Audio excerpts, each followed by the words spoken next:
Goeie. Goeiedag. Wat ben je onder man? Wat ben ik aan het doen? Ja. Ik zit even op stemwijzer. Even zien wat het beste bij me past. Op wat zit jou? Even op stemwijzer. Stemwijzer. Ja. Oh. Wat het beste bij me past. Aha. Je bent een zwevende kiezer. In principe wel.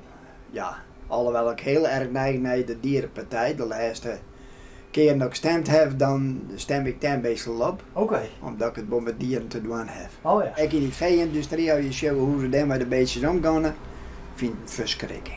Ja, werkelijk weer. Ja. Ik kan er niks aan doen wat zij is. Maar zo ben ik een beetje bezig. Ja. En ik kreeg er ook nog een paar cent voor. Ah. Nee, dus Zullen ze. ja, dan kan ik mijn hobby ook betalen. En wat is je hobby? Vogels. Vogels. Ja, vogels. Ja, ik kweek mijn vogels. Ja, vind ik mooi.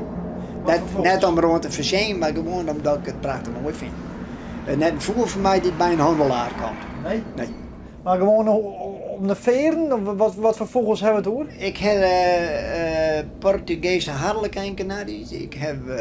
Portugese harlekijn-kanaries? Ja, dat ben kanarisch met minimaal 3 kleuren. Oké. En op zijn meest 5 kleuren. Aha. En dus dan heb ik een kanarie die 5 kleuren heeft. En dat is mooi. Dat is mooi, dat is prachtig mooi, ja. En die krus je dan maar een orenkanarie, maar ik 4 kleuren en dan heb je er een 10 kleuren. Ja, dat hoeft niet. Nee, dat kan wel best wel daar in kleur uit. Oh, oké. Dus dat zei het niks. Want vroeger weer het blauw en red, dat werd paars.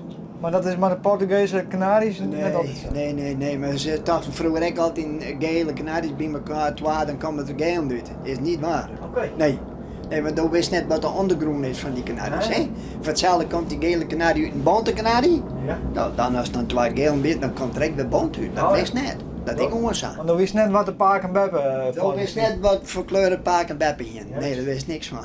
Nee, dat is een goeie niet. Ja, nee, inderdaad, klopt. Dus Ja. het is altijd een beetje gokken. Het is gok, maar het is wel een mooie gok altijd.